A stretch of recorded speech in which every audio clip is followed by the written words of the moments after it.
जय जिजाऊ, जय शिवराय, जय श्रीराम भावांनो. तर आता सकाळी तुम्हाला विचारलं होतं मी की रात्री लाईव्ह घ्यायचा की नाही घ्यायचा. एका व्यक्तीबद्दल आपण बोलणार आहोत, काही गोष्टी आपण सत्य मांडणार आहोत, पुराव्यानुसार मांडणार आहोत. तर जसं की टायटलमध्ये तुम्हाला मी माहिती आहे, माझं डायरेक्टली स्वभाव आहे, मी लाईव्ह घेऊन नाव घेऊन बोलतो, बरोबर. तर आता तुमच्यापैकी काही गोष्टी मी क्लिअर करून देतो, त्याच्यानंतर पुरावे घेऊन बोलायला सुरुवात करतो. बाकीच्या काही गोष्टी होतील. कसं असतं माहिती आहे का, सामाजिक कार्य दाखवायचं, आक्रमक चेहरा दाखवायचा, भ्रष्टाचाराच्या विरोधात आम्ही बोलतो, आम्ही असं करतो, आम्ही तसं करतो म्हणून जनतेला उल्लूत बनवायचं आणि मग त्याचा फायदा पुढं खंडणीसाठी, पैसे जमवण्यासाठी किंवा इतरांना त्रास देण्यासाठी अशा पद्धतीने कामं चालतात. तुम्हाला सोशल मीडियावरती दिसताना फक्त एक बाजू दिसते.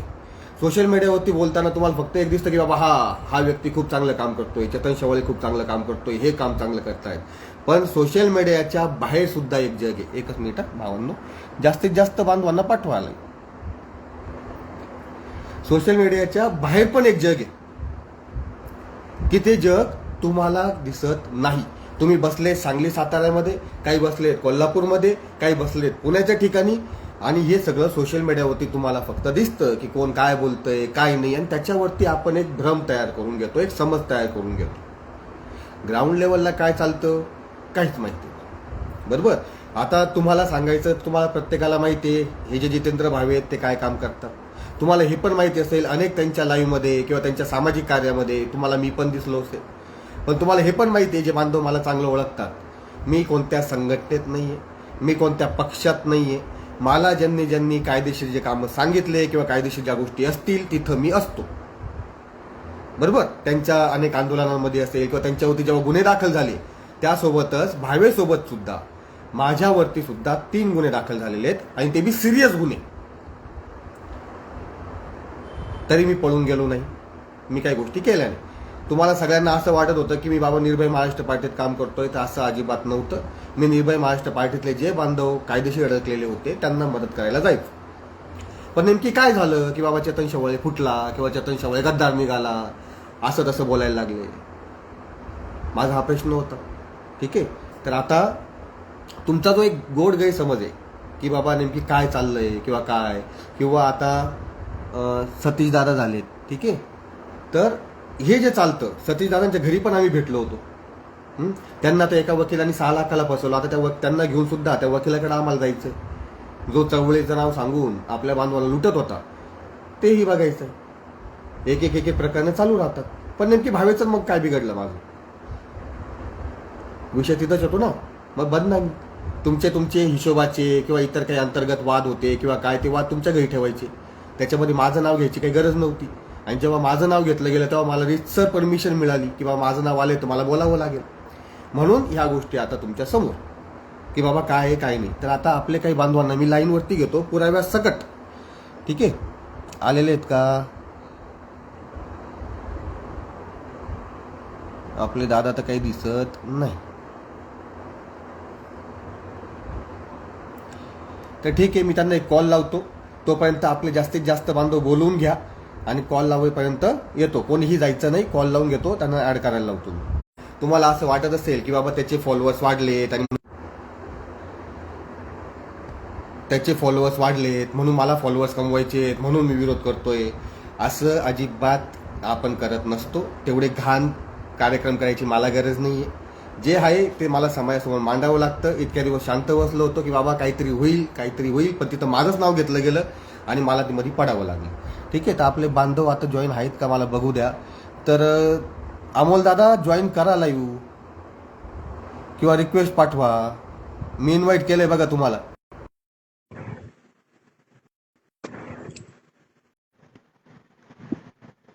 तर ठीक आहे, अमोल आवाज येतोय? येतोय आवाज. तुम्ही हा, दिसत नाही मला. नाही काय हरकत नाही. ते फेसबुकचं नवीन अपडेट आलेलं आहे, त्याच्यामुळे एका माणसाला दुसरा माणूस दिसत नाही. पण सगळ्यांना अमोल दादा दिसत असतील मला माहिती आहे. तर मला एक सांगा अमोल दादा, बोला. तर मी हे जे अमोल दादा आहेत त्यांचा पहिले परिचय करून देतो. हे निर्भय महाराष्ट्र पार्टीचे निफाड तालुकाध्यक्ष होते बरं का. कधीपर्यंत? जोपर्यंत त्यांच्यावरती गुन्हे दाखल झाले नव्हते. आता गुन्हे दाखल झाले म्हणून ते घाबरले का? नाही घाबरले. ते खंबीरपणे निर्भय महाराष्ट्र पार्टी सोबत, भावेसोबत उभे होते आमच्यासाठीच. आम्ही पण त्याच्या गुन्ह्यांमध्ये होतो. पण जेव्हा गुन्हे दाखल झाले त्याच्यानंतर काय झालं, सोशल मीडियावरती जितेंद्र भावे नामक व्यक्तीने एक फोनपे गुगल पेची रिक्वेस्ट टाकली, तेव्हा मी पण टाकलेली होती, ठीक आहे. तर त्याचा हिशोबही आपण दिलाय. पण जेव्हा भावे यांनी ती पैशाची मागणी केली तर लाखो रुपये भावेंच्या निर्भय महाराष्ट्र पार्टीच्या अकाउंटला जमा झाले. ते पैशाची मागणी का केली गेली होती की अमोलदादा जसे अडकले तसे अनेक इतर बांधवही गुन्ह्यांमध्ये अडकलेले होते, त्यांना वकील द्यायचे होते, ते वकिलांमार्फत त्यांना बाहेर काढायचं होतं. तर आता माझ्या ज्या ज्या बांधवांनी, त्याच्यामध्ये मी पण आहे, ज्या ज्या बांधवांनी भावेंना पैसे पाठवलेले होते ते कशासाठी पाठवले होते, जे आपले बांधव निर्भयपणे जनतेची सेवा करतायत, निर्भयपणे लढतायत किंवा काय, हे बांधवांवरती जे गुन्हे दाखल झाले होते या गुन्ह्यांमधून वकील देऊन त्यांना बाहेर काढण्यासाठी तो पैसा गोळा केलेला होता. तर आता मला ज्यांच्यावरती गुन्हे, माझ्यावरती तो गुन्हा होताच ऑलरेडी, माझा पैसा मीच खर्च केला, ठीक आहे, तुम्हाला सांगून केला, वकिलाला किती पैसे दिले, काय दिले. अमोल दादा, तर मला तुम्हाला एक विचारायचंय, बोला ना.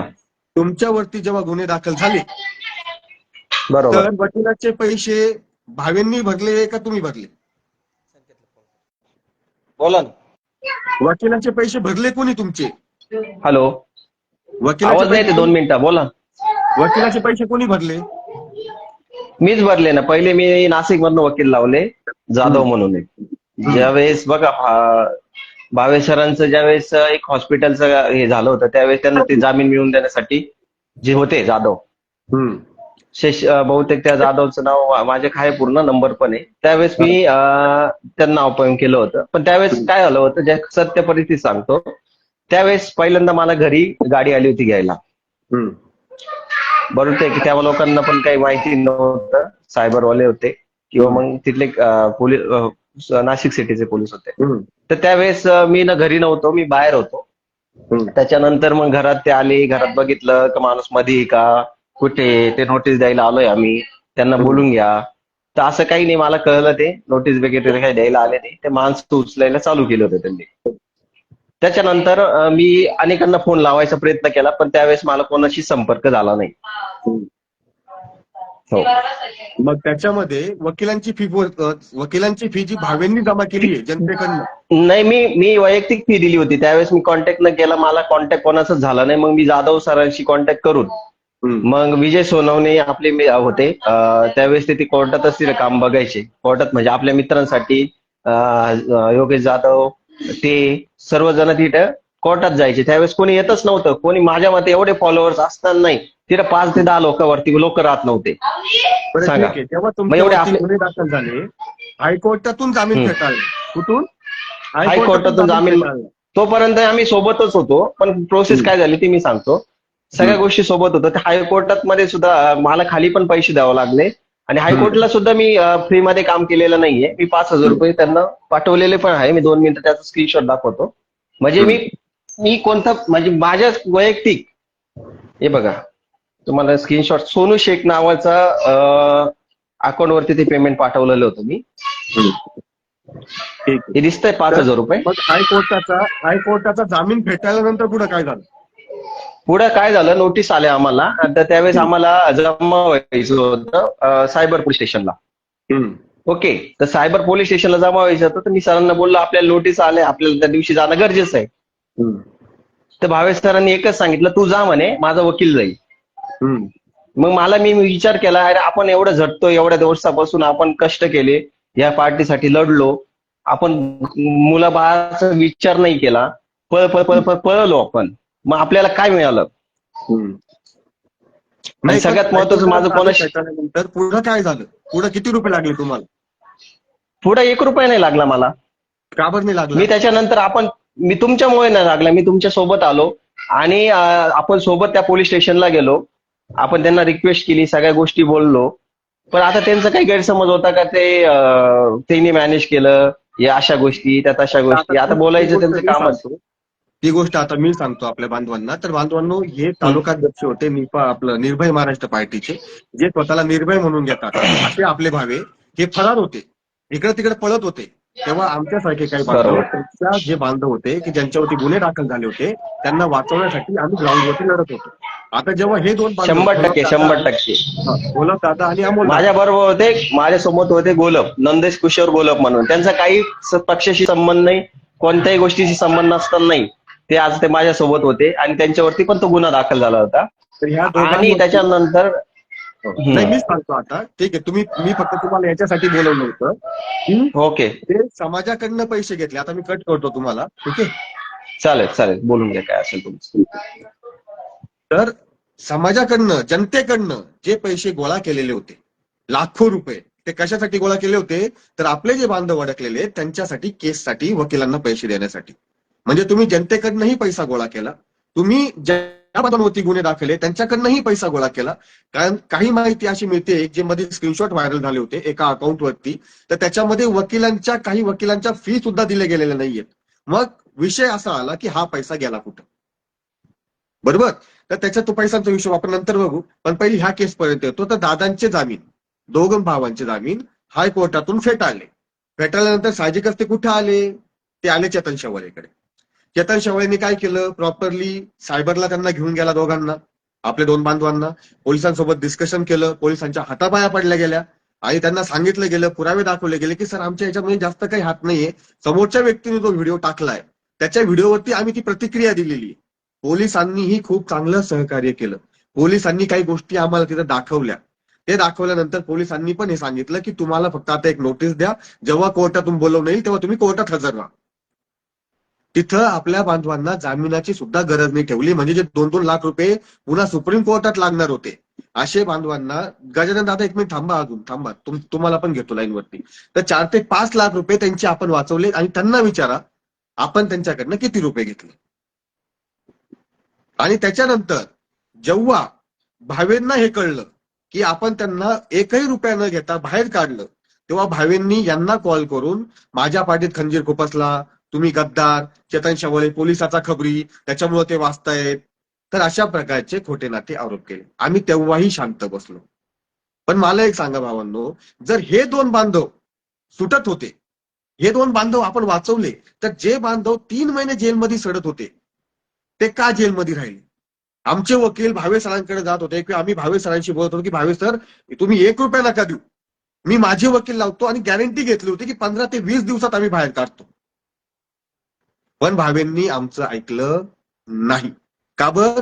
कारण ते जेवढ्या दिवस जेलमध्ये राहतील तेवढ्या वेळेस जनतेला भावनिक करून जनतेकडे पैशाची मागणी केली जाईल आणि जनता ती आदरापोटी किंवा दिसत असून जनता तेव्हा पैसे टाकत गेली. त्याच्यातला जनतेचा एकही रुपया आपल्या बांधवांसाठी खर्च झालेला नाही.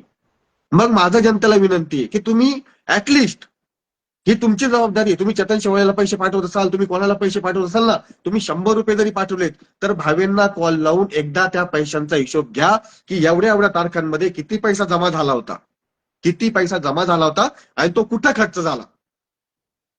आपले बांधव 3 महिने जेलमध्ये का होते? आणि जे जेलमधून बाहेर निघालेत ना, ते बी आता लटकून पडलेले. का बरं? कारण प्रत्येकाला व्ह्यूज पाहिजेत, कमेंट पाहिजेत, लाईक पाहिजे, शेअर पाहिजे. हा होता त्या पैशाचा हिशोब. आता हा हिशोब ज्यांनी मागितला, असे आपले निकम सर असतील किंवा काय जे फाउंडर मेंबर होते, जुने मेंबर होते, त्यांना अक्षरशः शिव्या देऊन बाहेर काढलं पार्टीच्या. जाऊन एकदा माहिती घ्या की जुने लोक पार्टी सोबत का नाही आहेत, आणि जे आता लटकलेले ते कोण आहेत? आरटीओचे लोक आहेत, फायनान्शियली फ्रॉड केलेले लोक आहेत, त्याच्यानंतर लोकांचे पैसे लुटलेले लोक आहेत. असे लोक आता भावेसोबत आहेत. मग जो स्वतःला भ्रष्टाचाराच्या विरोधात लढणारा दाखवतो, तुम्हाला फक्त एक चित्र जे निर्माण केलं गेलेलं आहे, मग त्यांनीच फ्रॉड केलेले आहेत. आता त्याच्यामध्ये अजून तुम्हाला सांगतो की हे जे म्हणतात माझ्यावरती कर्ज आहे किंवा माझ्यावरती ह्या गोष्टी आहेत आणि मी फाटका कपड्याचा आहे, असं आहे तसं आहे, ज्ञानदीप पतसंस्थामध्ये जाऊन कोणीही चौकशी करा. ज्ञानदीप पतसंस्थेमधून दर वर्षाला भावे किती पैसे काढतात. आता ते त्यांचं पर्सनल अकाउंट आहे, त्याच्यामध्ये जायची मला गरज नाहीये, पण दाखवतो. ज्ञानदीप पतसंस्था विचारा भावे सरांना, दरवर्षी किती विड्रॉवल भावेचं तिथून करतात, किती फ्लॅट आहेत त्यांच्या नावावरती, याचीही चौकशी करा. आणि जे भावे तुम्हाला दिसतात की आम्ही वसुलीवाल्यांच्या विरोधात लढतोय, वसुलीवाल्यांच्या विरोधात का लढलं जातंय माहितीये का? 75 लाख सारस्वत बँकेचं कर्ज होतं, जे त्यांच्या टागोर नगरच्या घरावरती होतं, आणि त्या घरावरती असल्यामुळे इतरांना, जनतेला सोबत घेऊन आम्ही बँकांच्या विरोधात लढतो हे दाखवून त्यांनी सारस्वत बँकेसोबत सेटलमेंट केली. जाऊन एकदा चेक करून घ्या. चेक करून घ्या. जे तुम्हाला दाखवलं गेलं ना, माझ्या घरावरती जप्ती आली ना, असं झालं तसं झालं त्या गुन्ह्यांमध्ये, ऍक्च्युली त्या गुन्ह्यांचा आणि त्या जप्तीचा काही संबंध नव्हता.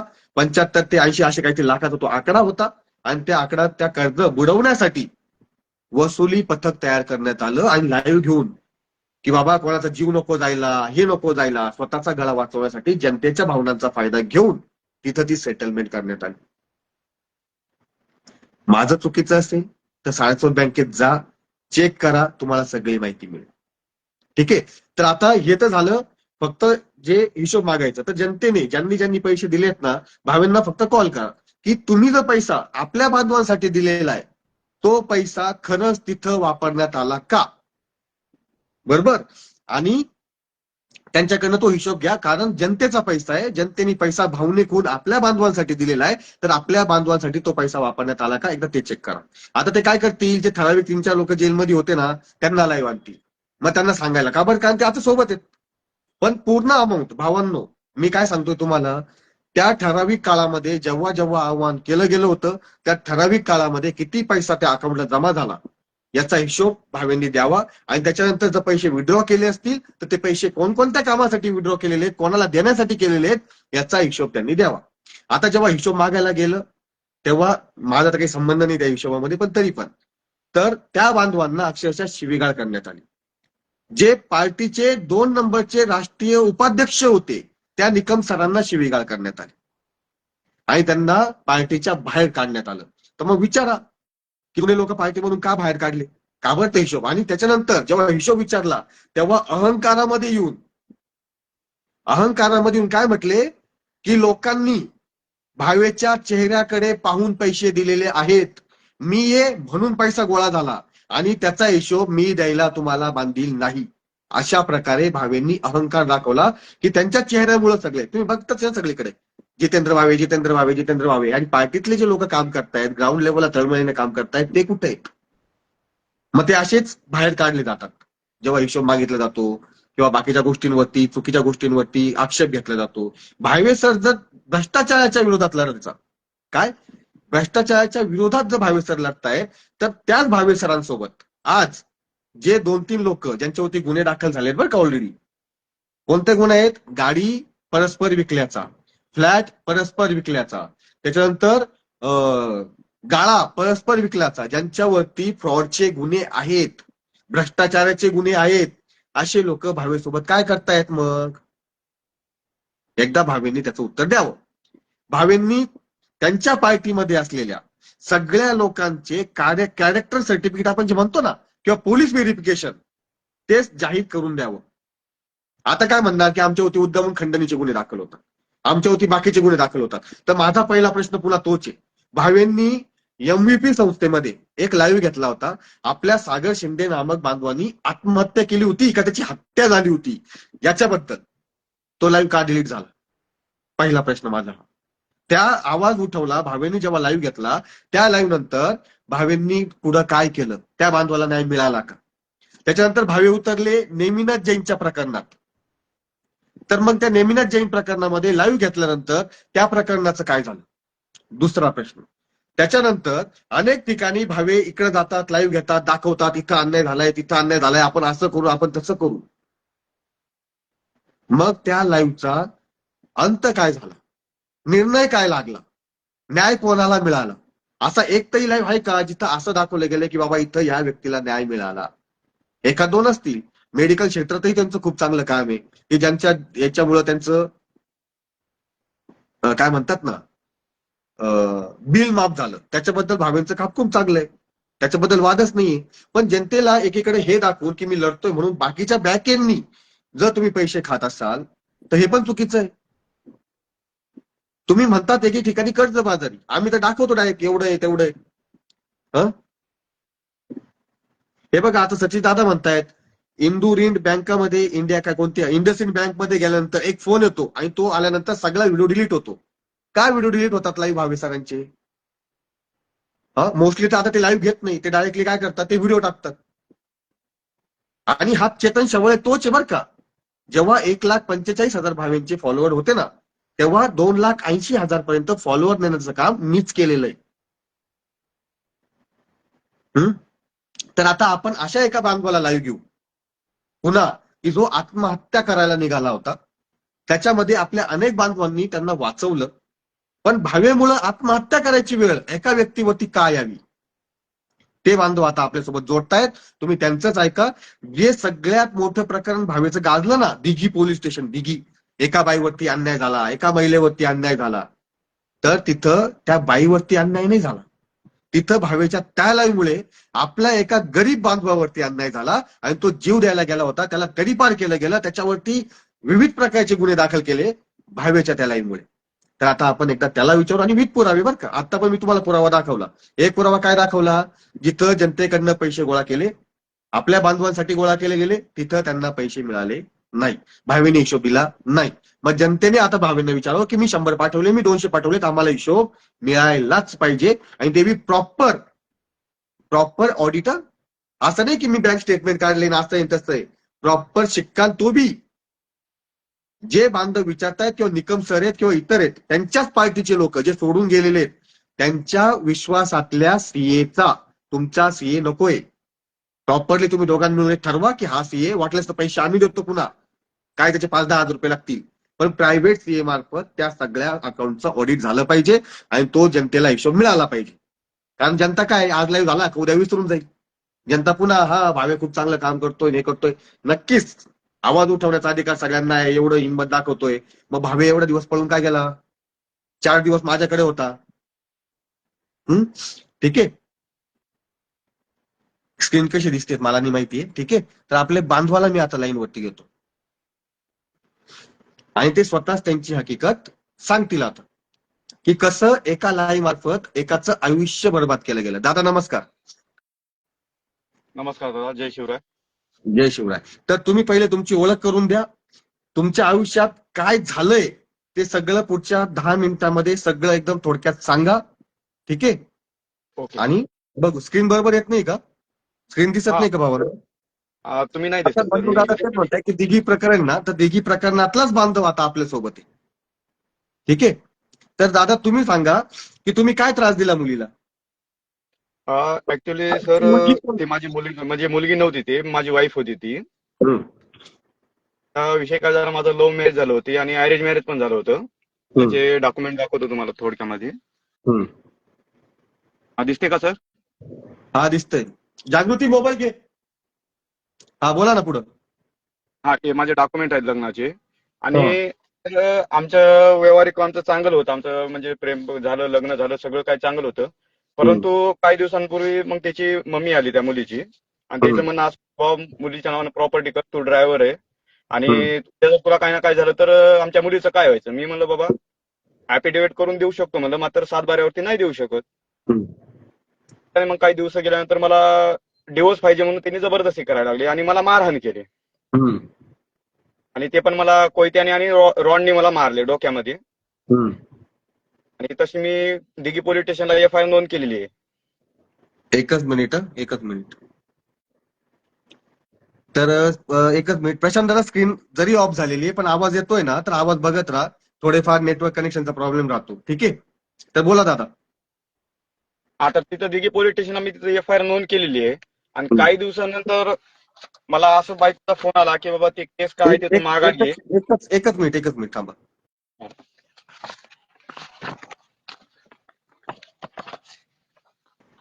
हा, तर बोला आता काय.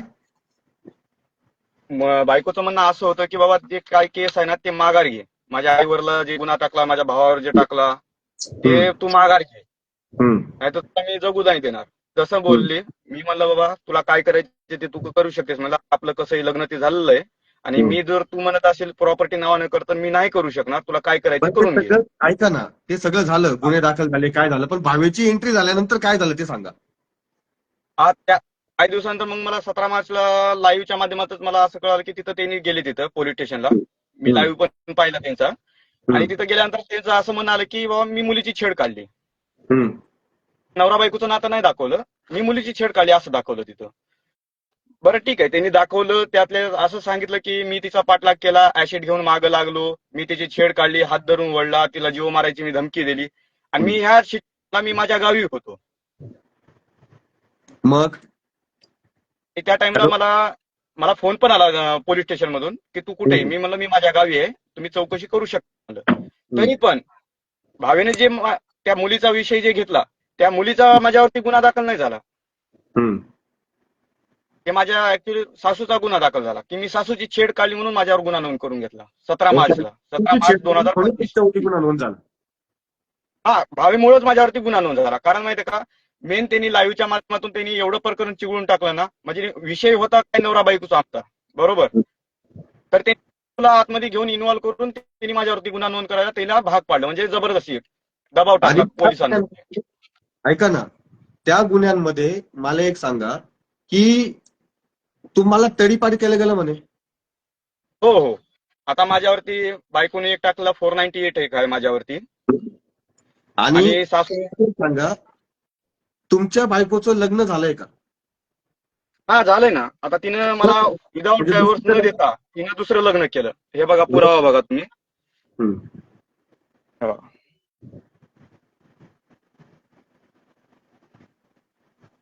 ओके, मग याच्यावरती तुम्ही काय गुन्हे दाखल केले? हा, मी आता जे आहे ते कायदेशीर रित्या मी गुन्हा दाखल केलेला आहे. हे तसं बघा, इथं मी गुन्हा दाखल केलाय. तुम्ही काय म्हणले सर, आवाज नाही आला. भावेंवरती पण गुन्हा दाखल केलाय का? हो, केलेला आहे. हे बघा. आणि मला एक सांगा, भावेंनी त्या व्हिडिओमध्ये असं का बरं सांगितलं नाही की मुलगी तुमची बायको होती म्हणून? त्यांनी फक्त हे सांगितलं की एक व्यक्ती मुलीचा पाठलाग करतोय, मुलीला त्रास देतोय, असं का सांगितलं भावेंनी? नाही, त्यांना पब्लिसिटी पाहिजे होती. मला कळून चुकलं, कारण मी त्या टाइमला त्यांना ऑन द स्पॉट कॉल केलेला, त्या टाइमला लाईव्हच्या माध्यमात असतानाच, की त्यांनी डायरेक्टली मला असं बोलले की तुला काय करायचं करून घे, मी एकदा टाकलेला व्हिडिओ आणि एकदा टाकलेलं काही मी डिलीट करत नसतो, तुला काय करायचं करून घे. आणि माझ्याकडे ते रेकॉर्डिंग पण आहे. आणि मध्यंतरी तुम्ही आत्महत्येचा प्रयत्न पण केलाय असं म्हणून कळलं आम्हाला. 3 वेळेस मी सुसाईड अटेम्प्ट केलेला आहे. आणि मला म्हणजे भरपूर लोकांनी, आपल्याच लोकांनी मला सहकार्य केलं, त्यांच्यामुळे मी आज वाचून जगू नये, खरं सांगायचं म्हणजे. भरपूर मला लोकांनी मदत केली. म्हणून कोणीतरी आलेलं आहे, चेतन खोट्या अॅट्रॉसिटी मधून लढा म्हणून लढतोय, तर खऱ्या लोकांवरती अन्याय होत आहे हे विसरू नकोस. तर अवंतिका ताई, जिथं खऱ्या अॅट्रॉसिटी असतात ना, तुम्ही भिवंडीला जाऊन चेक करा किंवा काय करा, तिथं आपण ते स्वतःही गुन्हे दाखल करतो. माझ्यासोबत तुम्ही जर माझी वॉल बघितली ना, कव्हर फोटो, तर त्या कव्हर फोटोवरती तुम्हाला सगळ्या समाजाचे बांधव दिसतील. तुम्हाला एसटी एसटी पण बांधव दिसतील, सगळं दिसतील. आणि त्याच्यानंतर तुम्ही पिंपरी निर्मळला जाऊन चेक करा किंवा इतर ठिकाणी चेक करा. मी तुम्हाला असे माझे अनेक एसटी एसटी बांधव दाखवून देतो की ज्यांना आपण 1 रुपयाही न घेता त्यांना अटकपूर्व जामीन आपण केलेला आहे. का बरं माहितीये का? कारण तुमच्यासारखे लोक आहेत ना, फक्त आणि फक्त सोशल मीडियावरती कमेंट करतात. फक्त आणि फक्त सोशल मीडियावरती कमेंट करतात. पण जेव्हा खरंच माझा एससी एसटी बांधव, माझा गरजवंत बांधव, माझा गरीब बांधव जेव्हा त्याच्यावरती गुन्हे दाखल होतात ना, तर तो गरीब असल्या कारणाने ना कोणती संघटना त्याच्या मदतीला येत, ना कोणी येत. तिथं आमच्यासारखे लोक दिवस रात्र उभे राहतात. त्याच्यामुळे मला विसरू नको, हे करू नको, ते करू नको, अशा 5 धमक्या देण्यापेक्षा माझ्या समोर या आणि समोरासमोर बोला. आणि माझं एकच म्हणणं आहे, तुम्ही बाई असाल, कोणी असाल, माझ्याकडे डॉक्टर बाबासाहेब आंबेडकरांनी लिहिलेला कायदा आहे आणि स्त्री पुरुष समानता त्याच्यामध्ये दिलेलं आहे. असेल चर्चा करायची तर या समोर, मग मी तुम्हाला माझ्या एससी एसटी बांधवांची लाईन लावून दाखवतो की ज्यांना ज्यांना आम्ही खोट्या क्रॉस केसेस मधून वाचवलेलं आहे किंवा जिथं खरी अॅट्रॉसिटी असेल तिथे दाखल केलेली आहे. इथं विषय काय चाललाय तुमचं, मध्येच काय चाललंय, तर आता हे त्यांचेच लोक असू शकतात भावांनो, की जे आता माझ्यावरती पुन्हा त्या अॅट्रॉसिटीच्या माध्यमातून एससी एसटी बांधवांवरती सोडायचं काम चाललंय. ठीक आहे, तर असो, दादांचं म्हणणं असं आहे की तिथं असं दाखवलं गेलं की तिथं त्या मुलीचा पाठलाग ते करतायत, ते नवरा बायको आहे असं दाखवलं गेलं नाही. त्याच्यानंतर आणि सर, दादा तिथं विषय काय झाला, आधी मी माझी ओला माझी कॅब चालते, मी स्वतः चालक मालक. आणि तिथं असं दाखवलं की हा एक कॅब ड्रायव्हर आहे, आयटी सेक्टर मध्ये काम करतो, मुलींची छेड काढणार, उद्या जर काही मुलींना झालं तर काही काय करणार, म्हणजे त्या व्हिडिओच्या माध्यमातून मी असं बोललेलं आहे. त्यामुळं माझा जे रोजगार आहे, माझं पोट ज्याच्यावर चालायचं, माझं सगळ्या माझ्या आयडिया ब्लॉक करून टाकल्या, माझ्या गाड्याची EMI देखील माझी पेंडिंग पडली. त्याच्या माझ्या गाड्या पुण्यामध्ये माझ्या बंद आहेत. त्यांना वारंवार मी त्यांना हे पण केलं, विनंती केली, माझ्याकडे प्रत्येक कॉलची रेकॉर्डिंग आहे त्याच्या, मी त्याला किती विनंती केली ती की बाबा तुम्ही जे आहे ते खऱ्याची बाजू बघा म्हणलं. तुम्ही नोकरी पण गेली, तुमची नोकरी गेली, मग आता तुम्ही कमवायचं साधन काय तुमच्याकडे? काय नाही, आता गावीच असतो मी. आता माझे म्हणजे कोर्टामध्ये तारीख आहे आता, त्याच्यामुळे मी आलेलो आहे. हा, ठीक आहे, चालेल, काय हरकत नाही दादा, मी तुम्हाला आता रिमूव्ह करतोय, बाकीचं मला बोलू द्या. ठीक आहे, ओके. हा. तर आता स्क्रीन व्यवस्थित दिसत असेल तुम्हाला. तर भावांनो, हे आपले गजानन भोसले दादा होते. तुम्हाला सगळ्यांना दिघीचं प्रकरण आठवत असेल. आता दिघीच्या प्रकरणात सुद्धा मी पर्सनली भावेंना कॉल केला होता की भावे सर, मला काहीतरी चुकीचं वाटतंय. नाठे सरांनी पण फोन केला होता बरं का. नाठे सरांनी सुद्धा सांगितलं होतं भावेंना की ह्या प्रकरणामध्ये महिलेची चूक आहे, महिलेचं काहीतरी गोष्टी होत्या. त्याच्यानंतर आजही त्या महिलेने नवरा बायको असताना सुद्धा भावेंनी नवरा बायको दाखवले नाही. हे दोन नवरा बायको आहे. तिथं पोलीस स्टेशनवरती प्रेशर आणलं, ते लाईव्ह घेतले, ठीक आहे. आणि हा जो होता तो लाईव्ह मध्ये पण बोलत होता. त्यांनी कॉल करून पण बोलत होता की माझं म्हणणं ऐकून घ्या. त्याचं म्हणणं ऐकलं गेलं नाही. अख्ख्या महाराष्ट्राच्या जनतेने, जेवढे लोक तो लाईव्ह बघत होते, लाखो व्ह्यूज गेले, त्या सगळ्यांनी आपल्या ह्या भावाला अक्षरशः शिव्या घातल्या. पण सत्य काय होतं? सत्य हे होतं की त्याला मारहाण केली, कोयत्याने मारहाण केली, त्यांनी गुन्हा दाखल केला. तो गुन्हा मागे घेण्यासाठी ह्या सगळ्या गोष्टी केल्या गेल्या. ते आता कोर्टात सिद्ध होईल.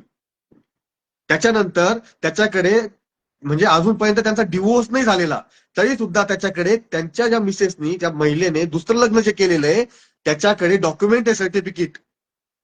मग भावेंनी ह्या गोष्टी जनतेपासून का लपवल्या?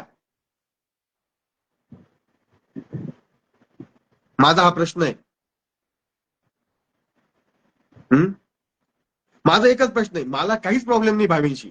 त्यांनी गण माझी बदनामी केली असेल किंवा काय असेल, प्रॉपरली हे जे व्हिडिओ घेतले गेले, तिथं एकतर्फी का घेतले गेले?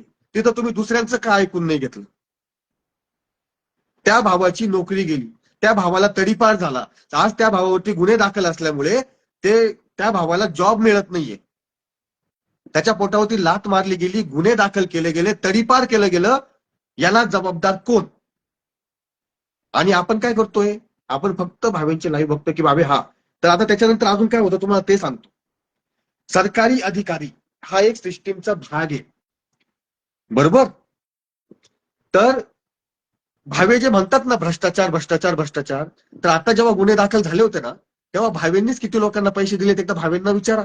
कोर्टामध्ये 50 रुपये 100 रुपये कोणाकोणाला दिलेले आहेत. मग स्वतःच भ्रष्टाचार करायचा, स्वतःच भ्रष्टाचारानं पैसे खाऊ घालायचे आणि आम्ही भ्रष्टाचाराच्या विरोधात लढतो म्हणून म्हणायचं. अनेक ठिकठिकाणी जे लाईव्ह घेतले गेले ते डिलीट का झाले एकदा भावेंना विचारा. त्याच्यावरती न्याय त्या लोकांना भेटला का एकदा ते विचारा. पोलिसांच्या विरोधात एकदम घालून पाडून बोलणं, एकदम घालून पाडून. आता सुद्धा थोड्या वेळापूर्वी 2-3 काय काल का आजच एक व्हिडिओ टाकलेला आहे नगरच्या एक पोलीस महिलेचा. काय बोललाय? मग काय यांच्यावरती गुन्हे दाखल होऊ नये सांगा भावांनो. तुम्हाला गर्ल्स दिसतं. मी तुम्हाला नेहमी काय सांगतो, तुम्ही चेतन शेवाळेवरती पण विश्वास ठेवू नका. काय सांगता येतं तुम्हाला समाजकार्य मी दाखवून बॅक एंडला माहिती अधिकाराचा वापर करून मी पैसे खात असेल? माझं एकतरी लाईव्ह डिलीट झालेलं का दिसतोय का तुम्हाला? 30 दिवसानंतर ऑटोमॅटिक डिलीट होऊन जातो. ज्याला डाउनलोड करायचा तो डाउनलोड करून ठेवतो. पण माझा हा प्रश्न आहे, आज लाईव्ह घेतला तर 2-3 दिवसानंतर डिलीट का होतो? हिशोब का? जनतेकडनं तुम्ही कशासाठी पैसे गोळा केलेत? आपल्या बांधवांना बाहेर काढण्यासाठी. मग त्या पैशाचा हिशोब कुठे आहे? जनतेला द्यावा, जसं आम्ही पण देतो. आतापर्यंत फाउंडर मला हे बघा, मला कोणत्या पार्टीमध्ये नाही जायचं, पण मला जनतेला पण हे दाखवायचंय. कारण जनता ते लाईव्ह बघून स्वतः पण त्याच पद्धतीने रिॲक्ट होतीये. जर मी एखादा लाईव्ह घेतोय किंवा एखादा व्हिडिओ टाकतोय किंवा एखादी पोस्ट टाकतोय आणि त्याच्या खाली जर शिवीगाळ होतीये आणि त्या शिवीगाळीमुळे जर कोणत्या बांधवांवरती गुन्हे दाखल होत आहेत, तर त्याची जबाबदारी माझी आहे. कोणाची आहे? माझी. मग भावे का पळून गेले? स्वतःला निर्भय म्हणून घेणारे लोक का फरार होत होते, का पळून जात होते? चेतन शेवळे गेला का फरारून? चेतन शेवळे घरातच होता त्या काळात. माझ्यावरती सुद्धा भावेंना मदत केल्यामुळे 3 प्रकारचे गुन्हे दाखल झालेत, एकदम सिरियस. मी फरार झालो नाही झालो, उलट मी माझ्या बांधवांना वाचवत होतो. मी पोलिसांना सहकार्य करत होतो. कोणत्या प्रकारे सहकार्य? की सर माझा कोणताही रोल नाही, तुम्ही जेव्हा मला बोलवाल तेव्हा मी येतो. मी त्या गुन्हे ज्यांच्यावरती गुन्हे दाखल झाले तर त्या बांधवांना वाचवण्याचं काम मी करत होतो आणि ते वाचवण्याचं काम मी फ्रीमध्ये केलं. त्यांना पैसे लागू दिले नाही किंवा ते पैसे भावेपर्यंत पोहोचले नाही म्हणून भावेनी माझी बदनामी केली, मला पोलिसाचं खबरी म्हटला. त्याच्यानंतर पुन्हा जे बांधवांना मी बाहेर काढलं त्यांना तर पार्टीमधून हाकललं, पण त्यांना सुद्धा बदनाम करण्यात आलं. का बरं? कारण त्यांच्याकडनं पैसे मिळाले नाही. मग तोच विषय पुन्हा जनतेकडनं पैसे गोळा केले आपल्या बांधवांना बाहेर काढण्यासाठी. बरोबर? आपल्या बांधवांवरती जे गुन्हे दाखल झाले होते तुम्ही त्यांच्याकडनंही पैसे घेतले. पुरावा मी ऑलरेडी स्टार्टिंगला दिलेला आहे. बरोबर? त्याच्यानंतर काही वकिलांचे मेसेज येत आहेत की ज्यांचे पैसे भरले गेलेले नाहीयेत. ते स्क्रीनशॉट आहेत. कोणाकडे स्क्रीनशॉट असतील ना दादा, ते स्क्रीनशॉट खाली कमेंटमध्ये टाका की एक वकील मॅडम कसं भावेला बोलतेय की कोणीतरी आहे ज्यांनी पैसे बुडवलेले आहेत, पैसे देत नाहीयेत. मग जबाबदारी कोणाची? कोणतं ज्ञानदीप मधून भावे दरवेळेस पैसे लाखोंमध्ये कस काय काढतोय? तो पैसा कुठून आलेला आहे? तुम्ही म्हणतात ना कर्जबाजारी आहे. पुन्हा तोच विषय येतो. स्टार्टिंग पासून व्हिडिओ बघा भावांनो. आणि नाशिक पोलीस कमिशनर यांना माफीनामा दिला होता. तिथं आम्ही स्वतः होतो, आमच्यावरती पण गुन्हे दाखल झालेले आहेत. मला भावेंनी सांगावं की चेतन शेवाळे जेव्हा तुमच्यासाठी तिथं उभा होता, चेतन शेवाळेवरती पण एकदम गंभीर स्वरूपाचे गुन्हे दाखल होते. मी स्वतः पैसे भरलेत वकिलांचे. मला कोणाची अपेक्षा पण नाही 1 रुपयाची. मी आहे कॅपेबल, मी करतो. पण मग तेच भावेंनी इतरांना पैसे का दिले नाही? तुम्ही स्वतःला निर्भय म्हणून घेता, तर निर्भयपणे लढण्याची ताकद का ठेवत नाही? जेव्हा मारामाऱ्या हाणामाऱ्या होतात तर भावे पहिले गायब होतात. आणि मार कोण खातं? आपले बाकीचे बांधव खातात. गुन्हे कोणावरती दाखल होतात? आपल्या बाकीच्या बांधवांवरती दाखल होतात. आणि भावे इकडे तिकडे फिरून राहायला मस्त. त्याच्यानंतर भावेंनी पैसा अजून कोणत्या कारणाने गोळा केला की आता आम्ही पोलिसांनी जे आमच्यावरती खोटे गुन्हे दाखल केलेले आहेत त्याच्या विरोधात आम्ही कोर्टात लढू. काय झालं पोलिसांचं? जर तुम्हाला वाटतंय ना पोलिसांनी खोटे गुन्हे दाखल केलेले आहेत तर काय झालं त्याचं? माझ्यावरती पण गुन्हा दाखल आहे, बरोबर, पण मी तो खोटा म्हणणार नाही. का बरं खोटा म्हणू? कारण भावेच्या त्या व्हिडिओवरती मी कमेंट केलेली आहे आणि त्या कमेंट केल्यामुळे तो गुन्हा माझ्यावरती दाखल झाला. हा, फक्त एवढंच की ती कमेंट आक्षेपार्ह काही नव्हती, पण कमेंट झालीच आहे ना शेवटी. मग भावेंनी जबाबदारी घ्यावी नाही याची. भावेंनी किती रुपये दिले विचारा एकदा मला. प्रत्येक वेळेस कोणी ना कोणी लोक सोडून द्यायचे. आणि भावेंनी स्वतः सुद्धा जेव्हा आता आम्ही ही माहिती खोदून काढतोय ना, तर भावेंनी काही लोक ठराविक पाळून ठेवलेले आहेत की जे जातीच्या नावावरती भावेंना वाचवण्यासाठी, भले कोणत्याही जातीचा असेल, सोडले जातात. डायरेक्टली सोडले जातात. आणि कोणी येऊन दाखवा ना माझ्यासमोर, मी बघतो. ज्यांनी तुम्ही बघा, पहिले ते ज्यांनी माझ्यावरती अॅट्रॉसिटी दाखल केली, बरं का, ज्यांनी माझ्यावरती अॅट्रॉसिटी दाखल केलेली त्यांच्याशी माझं बोलणं झालं. काय त्यांचं नाव आहे? आय थिंक समाधान आहेर. ज्यांनी माझ्यावरती अॅट्रॉसिटी दाखल केलेली आहे त्यांनी सुद्धा मला सांगितलं की चेतन जे आता चाललंय ना तुझ्या बाबत किंवा इतरांबाबत, तेच आमच्या बाबत झालं होतं. आणि तेव्हा तू भावेंना मदत करायला आला होता आणि त्याच्यामुळे आम्ही तुझ्यावरती गुन्हे दाखल केले. तू जे बोलला होता त्याच्यामुळे. मी कोणत्याही प्रकारचा जातीवाद केलेला नाहीये. जे काय असेल ते आता कोर्टात बघून घेऊ. ठीक आहे. हे बघा, शांताबाई पण काय म्हणतीये, फक्त माझा चेहरा पाहून लोक पैसे देता म्हणे. एवढा अहंकार कस काय? विकास बोडके दादा, सामान्य माणसांनी विश्वास कोणावरतीच ठेवायचा नाही. ना माझ्यावरती ठेवा, नाही तर समाजकार्य दाखवण्यावरती ठेवा. कोणावरतीच नाही. तुम्हाला तेवढं काम दिसतंय ना, त्या कामापुरता विश्वास ठेवा. कोणालाही तर तुम्ही पैसे पाठवतायत, मला जरी पाठवत असाल, मलाही गज लोकांनी पाठवलेले आहेत, पण किती आहेत? 15,000, 20,000, 25,000 पर्यंत. त्या प्रत्येकाचा हिशोब मी वेळोवेळी देत गेलेलो आहे. मग यांनी का नाही? एवढा अहंकार का बरं? आणि त्यांचे पार्टीतले चेले चपाटे हे नालायकांनो, तुमची काय अर्थ सांगायचं? एक जण तिकडे तडीपारून बसलेला आहे, तो तडीपारून काहीतरी पोस्ट टाकतोय, बरोबर. त्याच्यानंतर एक जण दुसरा काय, काल पण त्याला घोटेकर, मी नाव घेऊन बोलतो, काही फरक नाही पडत, यावं माझ्यासमोर. आणि मी आत्ताही सांगतो, भावे रस्त्यांमध्ये मला कुठेही माझी कामं चालतात त्याच्यामुळे मला काही तेवढा वेळ नाही त्याच्याकडे जायला, पण रस्त्यात कुठेही दिसला त्यावेळेस तो एक लाईव्ह होईल. मग भावेंनी उत्तरं द्यावे. आणि ज्यांनी पैसे पाठवलेत ना भावांनो, तुम्ही मागा ना एकदा हिशोब बघा, तुम्हाला ब्लॉक केलं जातं की नाही. आणि प्रॉपर हिशोब कसा पाहिजे माहितीये का? नुसतं कागदोपत्री नाही, प्रॉपर एक चांगल्या सीए मार्फत, तो बी त्याचा माणूस नाही बरं का, त्यांनी जे लोक सोडून गेलेले आहेत त्या लोकांना सोबत घ्यावं. ते समाधान आहेर असतील किंवा इतर कोणी असतील, यांच्या मार्फत एक सीए, प्रायव्हेट सीए गठीत करावा आणि त्या सीए मार्फत निष्पक्ष त्या अकाउंटची चौकशी करावी. मग आता असं पण कळलंय की कोणत्या तरी एका रक्तपीडित मध्ये गेल्यानंतर त्या रक्तपीडित लाईव्ह होणार होता, पण त्याच्या आधीच अकाउंटला पैसे येऊन गेलेले आहेत. तर ते अकाउंटचे पैसे पण मी नाव नाही घेणार, का बरं? कारण माझ्याकडे पुरावे नाही आहेत. ठीक आहे. तर त्या गोष्टी भाजपचे लोक आपल्याला नेता म्हणायला लागले, तोच पुण्याचा ताईचा लाडका. तर माझं फक्त जनतेला एकच म्हणणं आहे, जे काय असेल सत्य ते सत्य जनतेसमोर यावं. आणि ते सत्य जनतेसमोर कसं येईल? जनतेने जे पैसे पाठवलेले आहेत, त्या पाठवलेल्या पैशाचा पैसे ज्यांनी पाठवलेले आहेत त्यांनी त्याचा हिशोब मागायला चालू करा. कारण ते पैसे खरंच आपल्या बांधवांच्या वकिलांसाठी गेलेले आहेत की नाही ते एकदा चेक करा.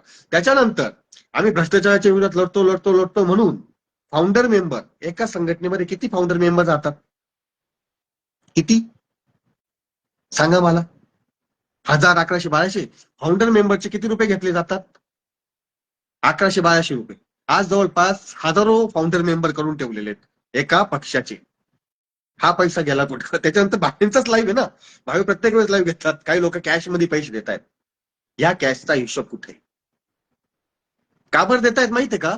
कारण भावे काहीतरी चांगलं करतायत असं जनतेला वाटतंय, म्हणून लोक विश्वास ठेवतायत. मग कोणीतरी अलकाताईंना फोन घ्या. आता हे बघा, चांदवड टोल नाक्याचा विषय पण त्यांनी घेतला होता, त्याच्यावरती काय केले काहीच समजलं नाही. भावांनो, तुम्हाला चेतन शेवाळे कुठेही जर सरकारी कार्यालयात दिसला किंवा कोणता विषय हाताळताना दिसला, आणि त्या हाताळताना मी तर तुम्हाला आव्हान करतोय की ह्या बांधवावरती अन्याय झालेला आहे, तर तुमचं काम आहे मला नेहमी नेहमी विचारणं की दादा तुम्ही तो लाईव्ह घेतला होता, त्या बांधवाला न्याय मिळाला का? का बरं? सपोर्ट तुम्ही करतायत ना, मग तुमचं विचारण्याचं काम आहे की त्या लाईनचं काय झालं, काय सांगता येतं? मी तुम्हाला दाखवलं, तुमचा सपोर्ट मी घेतला की बघा माझ्या मागे किती जनता आहे, आणि तो लाईव्ह घेतल्यानंतर समोरच्या वरती जेव्हा प्रेशर येतं आणि मी बॅक एंडने त्याच्याशी सेटलमेंट करून घेतो आणि पैसे घेऊन गप्प बसत असेल, हे कोणाच्या सपोर्टमुळे? हे जे फॉलोअर्स असतात, कमेंट असतात किंवा लोक जे एकत्र जमतात यांच्या सपोर्टमुळे एक चेहरा तयार होतो. त्या चेहऱ्याला भ्रष्ट अधिकारी घाबरत असतात. मग मी जो लाईव्ह घेतलाय त्या लाईव्हचा निर्णय काय झाला, त्याच्याबद्दल काय झालं हे सांगणं माझं काम आहे. का बरं? कारण तुम्ही मला सपोर्ट केलेला आहे आणि तुमच्या सपोर्टमुळे तिथं नाही भेटणार आहे. पण नंतर मग लाईव्ह डिलीट होतात. मग सेटलमेंट केली का चेतन शेवळे तू? चेतन शेवळे तू पैसे घेतले का? हे विचारण्याचं काम तुमचं आहे. का बरं? कारण जर मी कोणत्या भावाच्या विरोधात किंवा भावाच्या विरोधात नाही, भावासाठी त्याच्या न्यायासाठी रस्त्यात उतरत असेल आणि तुम्ही मला सपोर्ट करणार असाल तर हे तुमचं विचारण्याचं काम आहे. अहो चेतन दादा, एका महिलेचा नवरा सेंट्रल जेलमध्ये होता, त्यांच्या घरात किराणा नव्हता, त्यांनी पैसे मागितले तरी त्यांनी दिले नाही. मग उपयोग काय? पण ऐका ना, जो सेंट्रल जेलमध्ये होता ना तोच आता लटकून बसलाय पुन्हा. का बर? कारण आता पुन्हा काहीतरी गोष्टी येतात, पैसे मिळतात किंवा काय गोष्टी, त्या गोष्टींनी चेक करा. हे का पुन्हा अजून गणेश दादा म्हणतायत, आणि गणेश दादा कोणी संघटनेचे नाही किंवा कोणते माझे समर्थक पण नाही तर हे सांगतो. चांदवड नेहमीनाथचा पण विषय घेतला होता, पण नंतर काय झालं सांगा ना भावांना. आम्ही तरी पुरावे देतो, आमच्यावरती कर्ज किती आम्ही पुरावे देतो. बघा मागच्या महिन्यात पण किती 12 तोळे सोनं गहाण ठेवलं, तेव्हा हेच गणेश दादा होते बरं का, ज्यांच्याकडनं 7.5 लाख रुपये घेतले होते. विचारा गणेश दादांना, ते परतही लगेच केले. तर मग माझा तोच विषय, जनतेकडनं आलेल्या पैशाचं त्यांनी केलं काय? आणि ज्या चेतन शेवळेने जीवाचं रान करून तुमच्या सरकारवाडा तिथं होता, त्याच्यानंतर तुमच्या बांधवांना तो निशुल्क बाहेर काढतोय, स्वतः शिव्या खातोय पोलिसांच्या, आणि अशावरती तुम्ही पोलिसांचा खबरी म्हणून आरोप लावतायत. हा, त्याच्यानंतर भावेंचा गुन्हे दाखल झाल्यानंतर, जसे भावे गुन्हे दाखल झाल्यानंतर 4 दिवस माझ्या घरी होते बरं का. किती? 4 दिवस. त्यांचं जेवण, त्यांचं खाणं, त्यांच्यासोबत जे लोक होते ते सगळं. तुमचं नाव घेऊन माधुरी पाटील अॅट्रॉसिटी केस लावून घेत आहे आणि खोट्या केस झाला बोलते, त्याबद्दल बोला. अहो इथं विषय कोणता चालू, तुमचा कोणता चालू? त्या माधुरी पाटील कोण असतील, काय असतील? माझं नाव घेताय तर तिला तिकडेच जाऊ द्या ना, काय असेल ते. हा, माझं नाव उद्या उठून कोणीही घेईल, मग उद्या उठून तुम्हीही घेतलं, मग तिथं मी आहे का? उद्या उठून अनेक लोक लावता होतात. आता कसं होऊन जातं, चेतन शेवळे दादाला मी ओळखतो, त्याचा असं असं आहे. आता त्याला मी ओळखत असेल नसेल ओळखत, पण तू तिकडे माझं नाव घेतोय, मला किती किती ठिकाणी बघू मी. आणि त्यांच्यावरती जी अॅट्रॉसिटी झाली आहेत ना, तर कोर्टात आहे, सगळ्या गोष्टी कोर्टात होतात. तिथं कोर्टात काय चाललंय एकदा त्याची माहिती घ्या, ते दाखवा. हम्म कोणी उठून माझं कधीही नाव लावेल, मग मी काय त्यांच्या मागे मागे पळत बसायचं? किंवा तुम्हाला तेवढं तरी माहिती पाहिजे की बाबा माझं नाव लावते, तू एकदा चेतन शेवळ्याला विचारा की बाबा चेतन शेवळे खरं त्याच्यामध्ये आहेत का. मी मागं पण त्या कमेंट, आपल्या सत्यभामाताईंच्या कमेंट वरती बोललोय की बाबा कशाला मला याच्यामध्ये पाडतायत, माझा कोणताही संबंध नाहीये. हा मग माझं तर, मी एक काम करा, मी जर एका समाजाविरोधात लढत असू, मग तेव्हा समज दिली होती ना. हा आणि प्रत्येकाचं, मी तुम्हाला एक सांगतो, मी महिलांपासून 4 हात लांब राहणार माणूस. त्या संगीता वानखेडेकरून बघा 2 दिवसापासून गायब झालेली, त्याच्यावरती प्रॉपर केसेस चालू आहे, त्या गोष्टी चालू आहे, म्हणून त्यासाठी मी तिथं उतरलो होतो. नाही तर तुम्हाला कधी दिसणार सुद्धा नाही. हा काही कार्यक्रम असतील, काय असेल, तेवढं पुरतं तेवढं. माझ्या कोणत्या बहिणीने मला दाखवावं की चेतन शेवळेने कधी माझ्या बहिणीला पर्सनल मेसेज तरी केलेला आहे का चॅटिंग मध्ये. मी बायांपासून 4 हात लांब राहणार माणूस. त्याच्यामुळे तुमचं तिकडे काय शिस्त आहे, तुमच्यामध्ये काय भांडणं आहे, मला काहीही घेणं देणं नाही. ठीक आहे.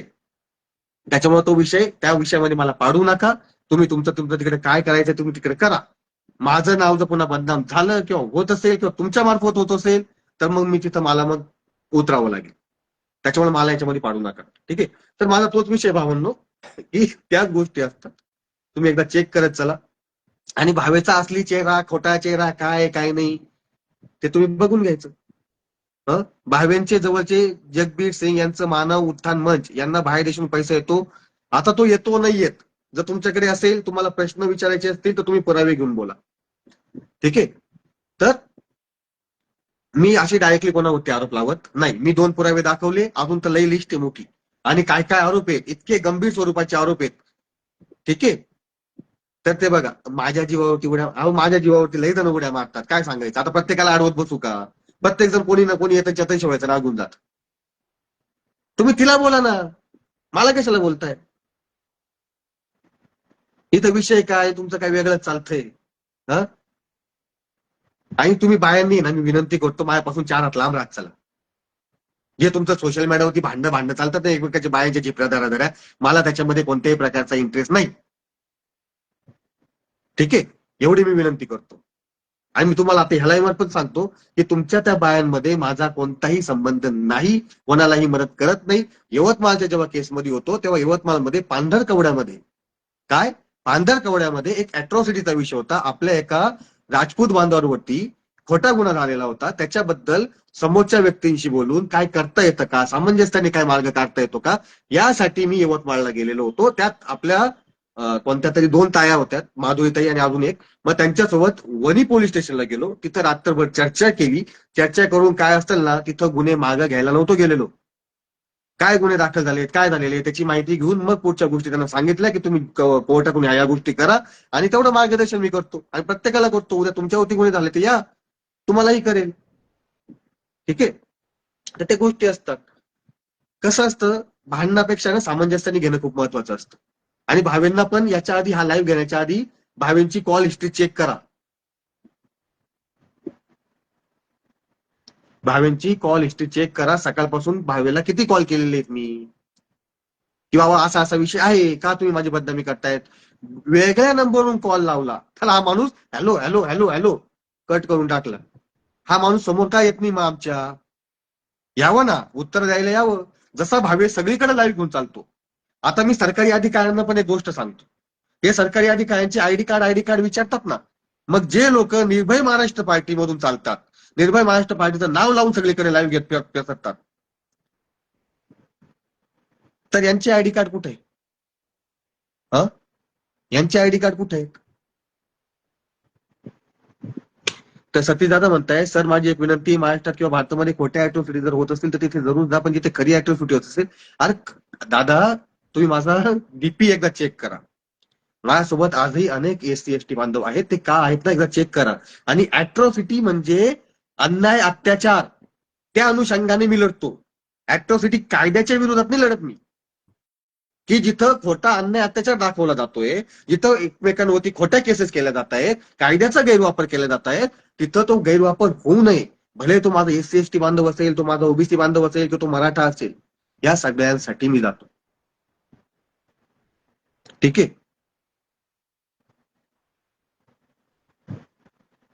आता विनोद नाट आहेत. विनोद सर, तुम्हाला स्वतःलाही माहिती आहे, आता तुम्ही खूप सामंजस्याने हाताळतात, तुमचा आदरच आहे, पण तुम्हाला पण माहिती आहे की दिघीचं प्रकरण काय झालं होतं, जिथं आपले एक बांधव आत्महत्या करायला गेलेला होता. नाटे सरांनी कमेंट डिलीट केली वाटतं. ठीक आहे, असो, काय हरकत नाही. तर त्याच गोष्टीत भावांनो, आणि अशा अनेकांना त्रास झालेला आहे की ज्यांच्या नोकऱ्या गेल्या. कैलास चव्हाण साताऱ्याचा माणूस आहे, काय, तर ते पण प्रकरण मी सांगतो काय, आणि त्याला पण लय मारेल. त्याचं सगळ्यात जास्त नुकसान या भावेंनी केलेलं आहे, एक फक्त लाईव्ह घेऊन. तर कोणता तरी एक पाटील म्हणून होता, तर तो पाटील होंडा शोरूम मध्ये आला, त्यांनी डुप्लिकेट कागदपत्र बनवले, आणि डुप्लिकेट कागदपत्र बनवून, अवंतिका ताई, मला ब्लॉक करावं लागेल बरं का तुम्हाला. मी विनंती करतो, तुमच्या सगळ्या प्रश्नांची उत्तर देतो, पण जर अॅट्रॉसिटीचा लाईव्ह चालू असेल ना, मग तिथं बोलत चला. हा विषय वेगळा आहे. आणि जर वाद घालायचे असतील तर समोर समोर या, बिनधास्त वाद घालू आपण, काही फरक नाही पडत मला. उगाच डोकं बनवण्याचं काम नका करू. ठीक आहे. आणि अॅट्रॉसिटी कोणत्या कोणत्या गोष्टीमुळे लागते, काय लागतं, ते सगळा कायदा घोळून पिलेलो आहे आम्ही. त्याच्यामुळे जिथं आपले बांधव असतात ना, त्या बांधवांना पण मी अॅट्रॉसिटी दाखल करून घेण्यासाठी मदत करतो. जाऊन भिवंडीला जा, जिथं हजारो बांधव घेऊन बसलो होतो, आपले आदिवासी बांधव, आणि जाऊन अॅट्रॉसिटी दाखल केलेली, स्वतःनी केलेली. पिंपरी निर्मलचं प्रकरण जाऊन बघा, आपल्या 11 SC ST बांधवांवरती गुन्हे दाखल झाले होते खोटे. एकही वकिलांनी रुपया नाही घेतला, 11च्या 11 बांधवांना बाहेर काढलंय. अशा ठिकाणी मदत करत जावी. कोण आहे SC ST, कोण आहे मराठा, कोण आहे ओपन, कोण आहे ओबीसी, सगळे माणसंच आहेत ना. ठीक आहे. तर मूळ मुद्द्यावरती येतो पुन्हा. चला, ह्या बाईंचं आहे ना एकदा आवरूनच घेतो. अॅट्रॉसिटी केस कशी लागते ते तुम्हाला सांगतो. कारण ह्या बायांना आहे ना एवढी एवढी सवय लागलेली असते ना, मध्ये ना काड्या केल्याशिवाय होत नाही. मी डायरेक्टली तोंडावरती बोलतो.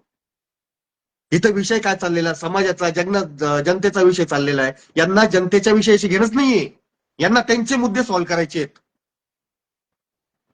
थोडी वाटू द्या ना. जनतामध्ये SC ST बांधव पण येतात, आपल्या पण SC ST बांधवांनी उत्तर दिलेले, त्यांना पैसे पाठवलेले आहेत, आणि आपल्याच एका SC ST बांधवावरती त्यांनी पण अन्याय केलेला आहे. जरा माहिती घ्या. तर अॅट्रॉसिटी कशी लागते तुम्हाला सांगतो. जर कोणत्या एका अनुसूचित जाती जमातीच्या व्यक्तीवरती कोणी अन्याय करत असेल जात बघून, काय, जात बघून, तर अशा वेळेस त्याच्यात विविध प्रकार आहे की जात बघून समोरच्या व्यक्तीवरती त्याची जमीन कब्जा केली, त्याची वाट अडवली, त्याच्यावरती उष्ट अन्न फेकलं, किंवा त्याच्यावरती काही खोटे नाटे केसेस करण्याचा प्रयत्न केला, किंवा कोणी वेगळा प्रकार केला जातीच्या याच्यावरून, बरं का, तर तेव्हा अॅट्रॉसिटी दाखल होती. कळलं? झालं उत्तर समाधान? ठीक आहे. आता मला खोट्या अॅट्रॉसिटीच्या याच्याबद्दल नका बोलायला लावू. तर आता विषय तोच येतोय की जो पैसा गोळा केला गेला त्याच्याबद्दल काय झालं. जे लाईव्ह नेहमी होतात ते लाईव्ह अचानक डिलीट का होतात. त्याच्यानंतर ज्ञानदीप पतसंस्थेमधून पैसा कुठे येतोय, तो पैसा कोणाचा आहे. त्याच्यानंतर जी एक पतसंस्था स्थापन केली होती, त्या स्थापनवरती एक अफिडेव्हिट लिहिलं गेलं होतं. काय काय अफिडेव्हिट होतं, 2 वर्षापूर्वीचं अफिडेव्हिट आहे बरं का, ते बी आता दाखवतो. ते आपल्या नितीन देवगडे सरांकडे, नाव पण घेतो. तर 2 कोटी रुपये मी आणतो. किती? 2 कोटी रुपये.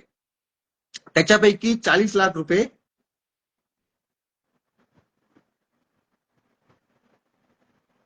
हिला ब्लॉकच करतो बाबा, नाही डोकं खाऊ राहिली. आणि तुला काय व्हिडिओ टाकायचे ना टाकत बघ माझ्याबद्दल, पण निघ इथून आता.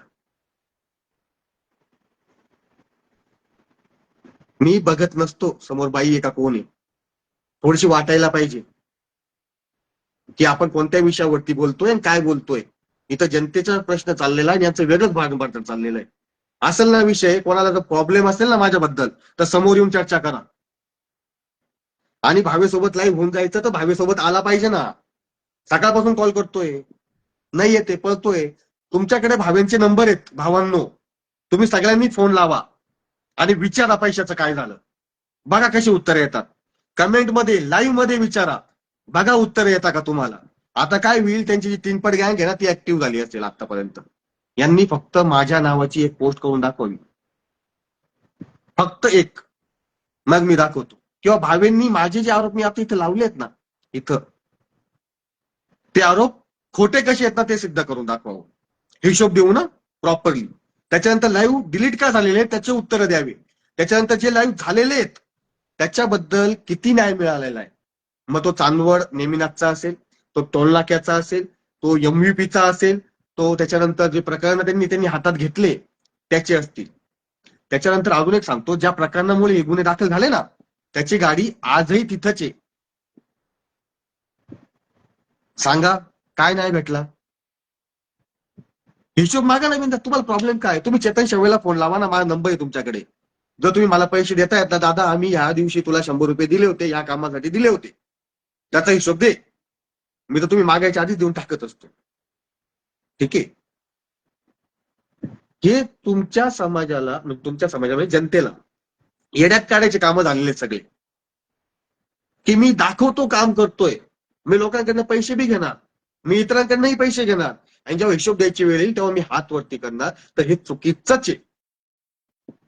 आणि तुमचा चेहरा तयार झालाय ना तुमच्या चेहऱ्यावरती नाहीये, जे काम तुम्ही करतायत ना त्या कामाला लोक महत्व देत आहेत. तर दादा, करण दादा आधीचा लाईव्ह बघा, जास्त मी काही बोलत नाही. पण आपले जे बांधव ह्या लोकांमुळे आत्महत्या करायला लागलेत ना, किंवा सरकारी अधिकारी सुद्धा, मला एक सांगा ना भावांनो, जर एखादा व्यक्ती तुमच्याकडे आल्यानंतर तो सांगतोय की माझ्यावरती पोलिसांनी अन्याय केला, माझ्यावरती ह्या सरकारी अधिकाऱ्यांनी अन्याय केला, किंवा हा सरकारी अधिकारी माझ्याकडे पैसे मागतोय, किंवा हा सरकारी अधिकारी मला त्रास देतोय, बरोबर. तर हा व्यक्ती किंवा इतर व्यक्तीला आता सवय काय लागली माहितीये का, सगळ्यांना फेमस व्हायचंय सोशल मीडियावरती, सगळ्यांना. तर काय करतात माहितीये का, त्या व्यक्तीला घेतात आणि डायरेक्टली सरकारी कार्यालयामध्ये लाईव्ह चालू करतात. परमिशन आहे नाही असं नाहीये, पण अशा वेळेस जेव्हा सरकारी अधिकारी चांगला आहे का वाईट हे आपल्याला माहिती आहे का, जनतेला माहिती आहेत का.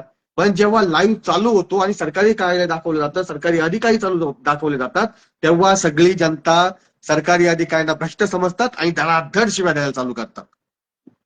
हे चुकीचं आहे आणि हे थांबलं पाहिजे. जर समजा तो सरकारी अधिकारी चांगला असेल, यांनी खोटे नाटे डॉक्युमेंट बनवलेले असतील, यांनी काहीतरी चुका केल्या असतील, त्याच्यामुळे त्या डॉक्युमेंटला अडथळा येत असेल, तर एकदा सगळ्यात पहिले त्या सरकारी अधिकाऱ्यासोबत तुम्ही चर्चा करा. याला पण घेऊन जा ज्याच्यावरती प्रॉब्लेम झालेला आहे, त्या चर्चेतून काहीतरी मार्ग काढा. आणि अशा वेळेस दोन ऑप्शन आपल्याकडे असतात.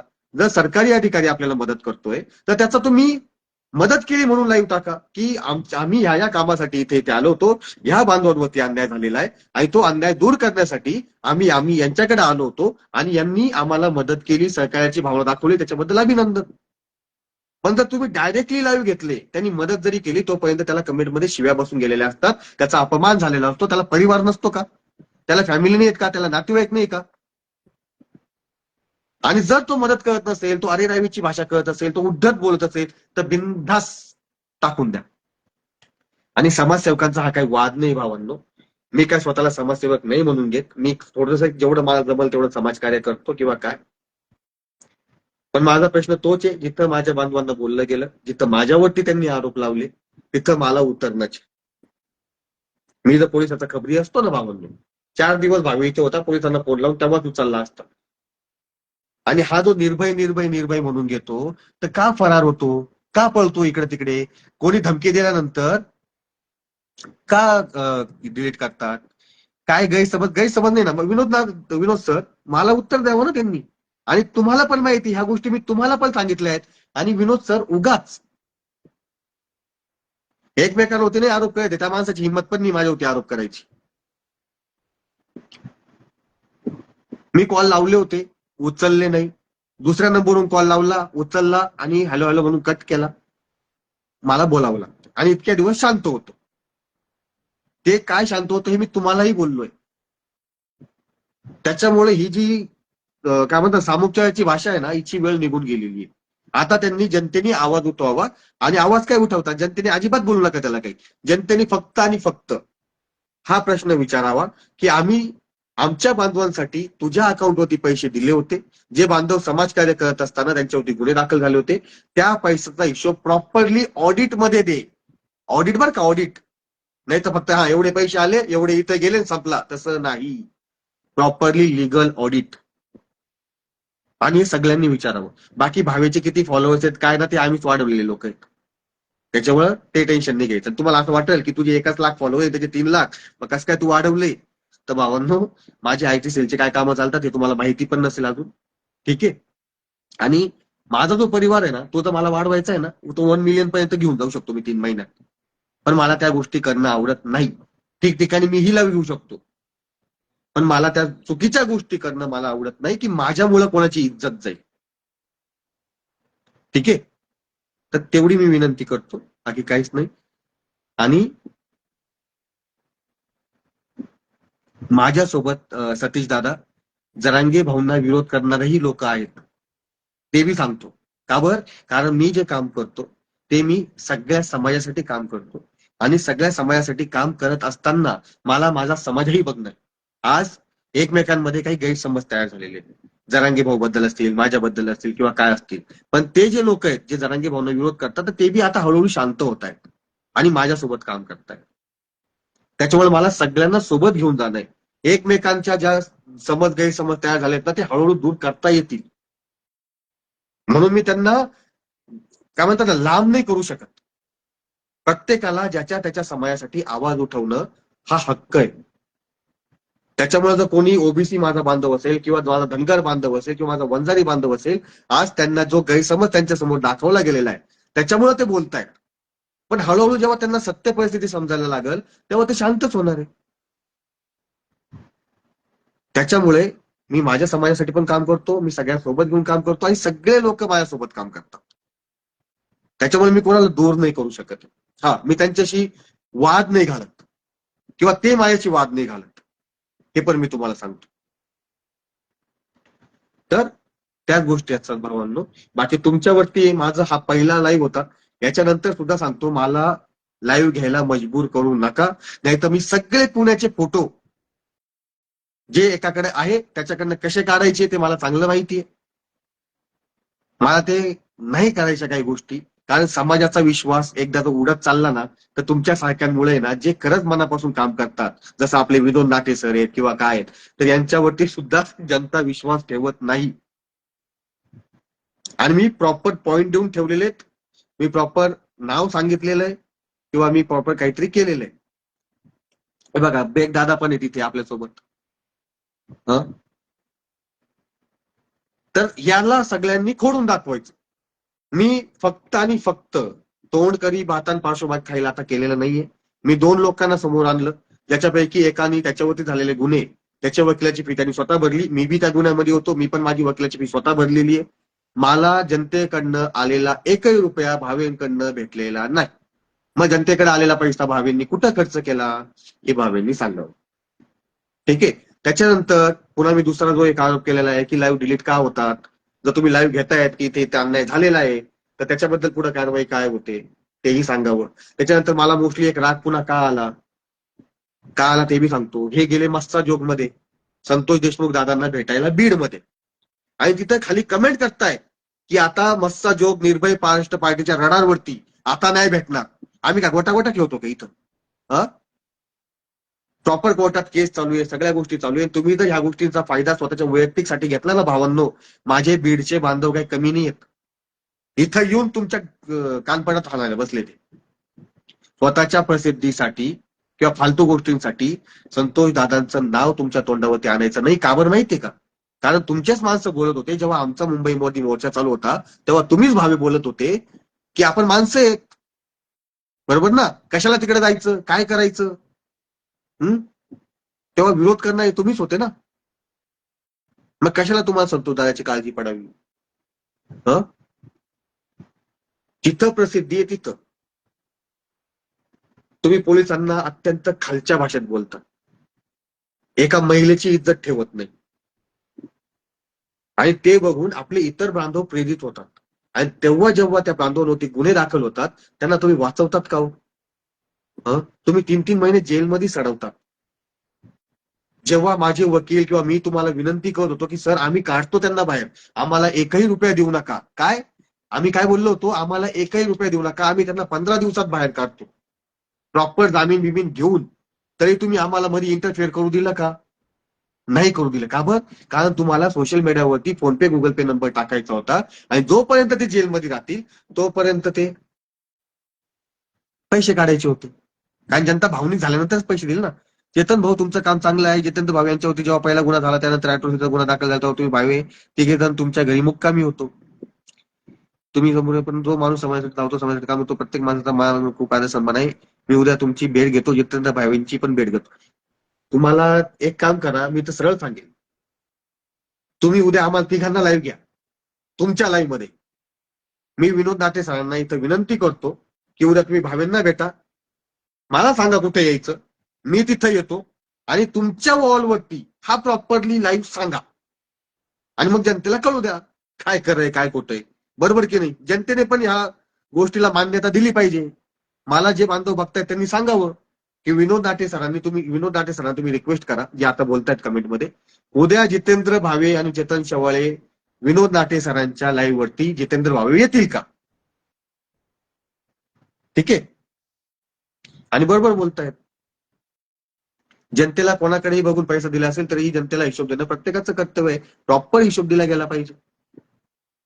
आज विनोद सर कितीतरी सॉरी मला माफ करा विनोद सर, म्हणजे असं आदरातीर्थच बोलत होतो, पण हे जे विनोद नाटे आहेत भूमिपुत्र फाउंडेशन मार्फत किंवा स्वतःच्या कार्यामार्फत कितीतरी हल्ले झाले.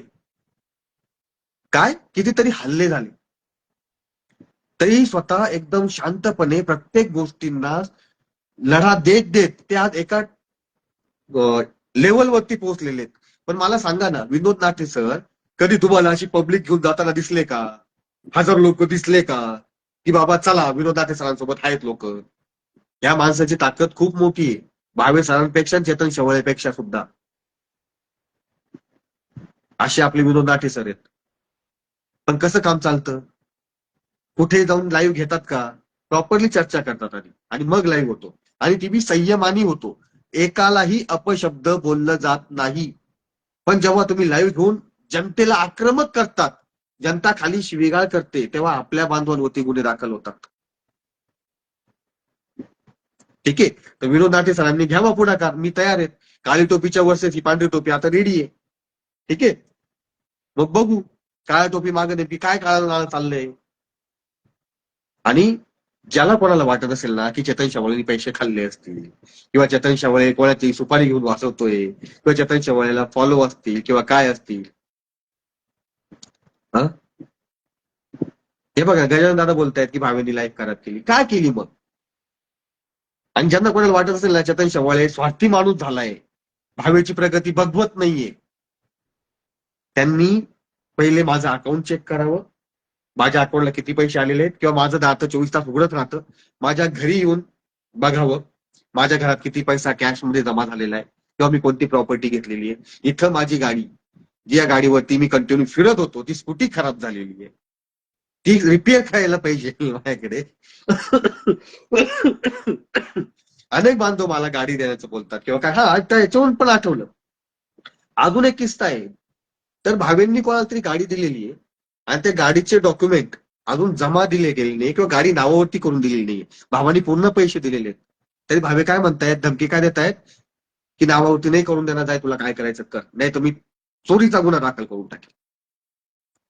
ही सगळी ताकद कोणाची आहे भावांनो? माझ्या मागे जी ताकद आहे किंवा चेतन शेवाळे जो कोणी आहे तो कोणामुळे? तुमच्यामुळे. भावे कोणामुळे? तुमच्यामुळे. नाटे कोणामुळे? तुमच्यामुळे. ही जी ताकद,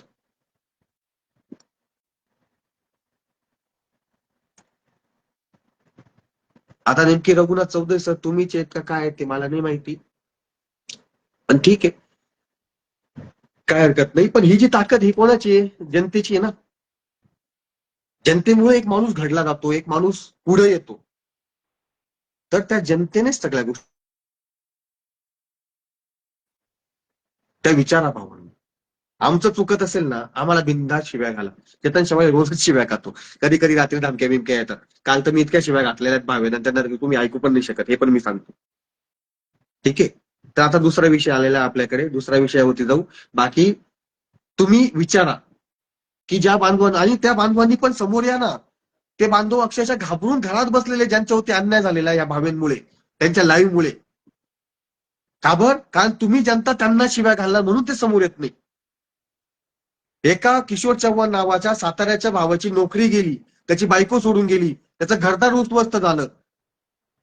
जो आता आपले भोसले दादा जे कमेंट करतायत, त्यांच्या नोकऱ्या गेल्या, सगळं गेलं. कोणामुळे झालं? मग भावेंनी ते दाखवलं का की माझ्यामुळं एका फॅमिलीचा एवढा एवढा त्रास झाला? भावेंनी आता पुन्हा छोट्यामध्ये काही गोष्टी सांगतो. भावेंचा पहिला लढा कोणता आहे?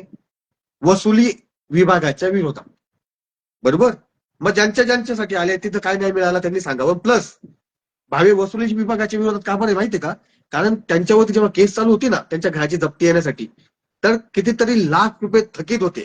75 का 80 लाख काहीतरी एक आकडा होता, मला नाही माहिती. पण सारस्वत बँकेत जाऊन चेक करावं. ते वसुलीसाठी तागादा लावत होते.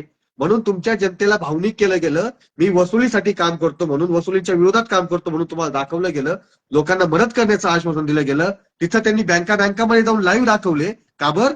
कारण ह्या वसुली पथकावरती दबाव टाकायचा होता. शेवटी झाली सेटलमेंट सारस्वत बँकेसोबत.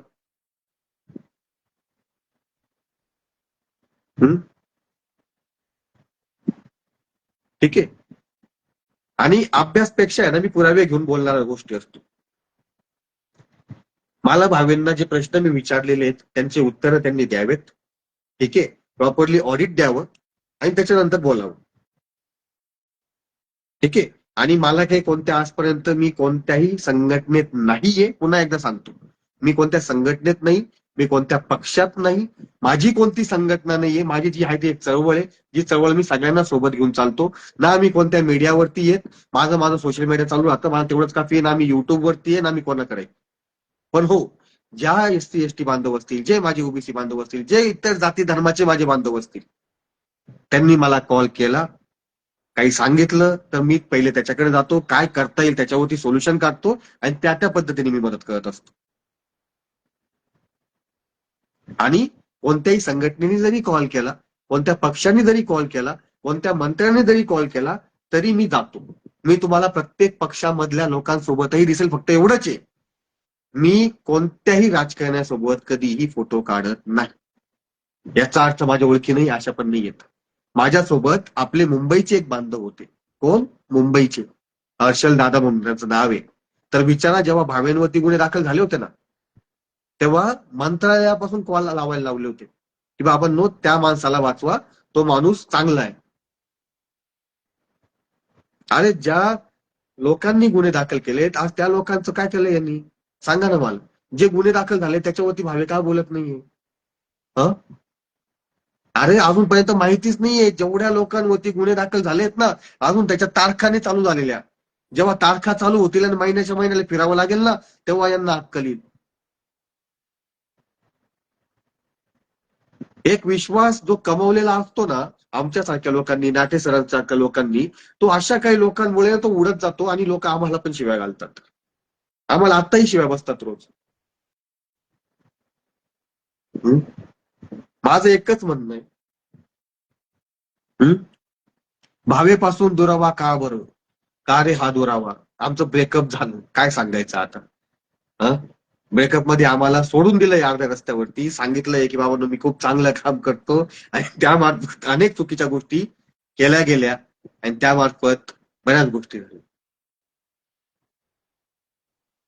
त्याच्यामुळे हा वाद भावेचा माझा नाहीये, त्या जनतेमधला एक मी पण आहे की जेव्हा जेव्हा गुन्हे दाखल झाले त्या बांधवांना वाचवण्यासाठी आम्ही गेलो. त्या बांधवांना मोफत वाचवलेलं आहे, 1 रुपया न घेता. पण जेव्हा जनतेकडनं आवाहन केलं गेलं, जनतेकडनं पैसा गोळा केला गेला आणि हे सांगितलं गेलं की आपण ते वकिलांना देऊ, ते वकिलांपर्यंत पोहोचले का? त्या बांधवांना दिले का पैसे? त्या बांधवांच्या वकिलांना दिले का पैसे? नाही दिले गेले ना. म्हणून पार्टीचे जे जुने लोक आहेत ते सोडून गेले. का सोडून गेले तेही एकदा विचार. अक्षरशः शिव्या घातल्या त्यांना. ज्यांनी पार्टी मोठी केली, पक्ष मोठा केला, त्यांना शिव्या झाल्या. असो, चला काळजी घ्या, जास्त काही बडबड करत नाही. फक्त आता जनतेने उद्यापासून त्यांना कॉल लावायला चालू करा किंवा आत्ताही कॉल करा. बघा तुम्हाला तुमची प्रॉपर उत्तरं भेटतात का. ठीक आहे. आणि हा, ती संगीता वानखेडेचं असेल, ती लाईव्ह आली किंवा काय आलं, लवकर तुम्हाला काही गोष्टी कळून जातील. एकच लक्षात घ्या, प्रॉपरली आपली मी मागे पण माहिती दिली आणि विचारताय तुम्ही उत्तर पण देतो की काय झालं, कारण तुमचा सपोर्ट भेटला होता ना मला. तर आता उद्या पुन्हा आपले काही बांधव पोलीस स्टेशनला जाणार आहेत, पुढं काय झालं त्याचीही चौकशी करणार आहेत आणि लवकरात लवकर काय लवकरात लवकर इतर कारवाया कशा चालू होतील ना त्याचीही बघितलं जाईल. ठीक आहे, बाकी स्क्रीन चेक करा, जाऊ दे आता, झालंच लाईव्ह आपलं, आवरलंच आहे. ठीक आहे, तर विचारा प्रश्न भावना, प्रश्न विचारायला काय, जनतेकडनं पैसा घेतलाय ना, तुम्ही जनतेसाठी काम करतायत ना, मी पण जनतेसाठी काम करतोय ना, मला जनतेच्या समोर जायला हवं, माझ्यावरती झालेल्या आरोपांना मला उत्तर द्यायला हवं, कारण जनतेचा विश्वास तुटतो, मग ते उत्तर भावेंनी द्यावे. ठीक आहे, मी एक काम करा, नाशिकमध्ये एक बैठक लावा, मी त्या भोसलेंना पण बोलवतो, त्या भोसलेंवरती ज्यांना जीव देण्याचा प्रयत्न केला, ज्यांच्यावरती तडीपारीची कारवाई झाली भावेच्या एका लाईव्हमुळे, आणि भावेने दिशाभूल काय केली गेली, नवरा बायकोचं नातं दाखवत असताना, नवरा बायको होते ते, तरी भावेंनी फक्त एक मुलगा मुलीच्या मागे फिरतोय हे दाखवलं गेलं आणि जनतेने त्याला घोडा लावून टाकलं. ठीक आहे, बाकी ज्यांना कोणाला मला शिवाय घालायच्या याच्यानंतर त्यांनी घालू द्या. ओनली जितेंद्र भावे असेल, मला काही फरक नाही पडत, ते मुख्यमंत्री व्हावं, त्यांनी प्रधानमंत्री व्हावं, मला फरक पडत नाही, मी कोणत्या राजकीय पक्षात नाही ना मला कोणती निवडणुका लढवायच्या. ठीक आहे, तर हे जे म्हणतायत ना नितीन भंबेरे दादा, तर दादा एकदा तुम्ही पण हिशोब विचारा. ठीक आहे, कारण तुमच्या सपोर्टमुळे पण ते आज तिथे आहे, तर एकदा बघा उत्तर काय येतं काय नाही, कारण निस्वार्थी माणूस, निडर माणूस, निर्भय माणूस हा समोर असतो. आज मी ठीक आहे काही गोष्टी नाही सांगू शकत कारण त्यांचे पुरावे माझ्याकडे नाहीयेत, पण ते येतीलच लवकर, आल्यावरती मी तुम्हाला दाखवतो. पण त्यांनी आता जर उद्याच येऊन जर बाजू मांडली, हिशोब दिला, तर सगळ्या गोष्टी सॉल्व्ह होऊन जातील, संपला विषय, मी माफी मागून घेईन. बरोबर, पण मी माफी कोणत्यासाठी मागाल, मी हिशोबासाठी माफी मागाल. पण ज्या बांधवांचं त्यांनी लॉस केलेला आहे, ज्या बांधवांना आत्महत्या करण्यास प्रवृत्त केलेलं आहे, ज्या बांधवांचे आयुष्य त्यांनी उद्ध्वस्त केलेले लाईव्ह घेऊन, ठीक आहे, त्यांचं काय, त्यांना कोण न्याय देईल.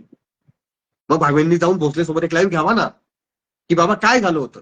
चला तुम्ही अजून एक सांगतो भावांनो, तुम्ही अजून एक मागणी करा, ज्या पुण्याच्या दिघी प्रकरणामध्ये भावे सर होते, भावेंनी एक बाजू दाखवली ना, सगळ्यांनी ही मागणी करा, भावे सरांनी त्या बाईच्या नवऱ्याला त्या नवऱ्यासोबत लाईव्ह करावं.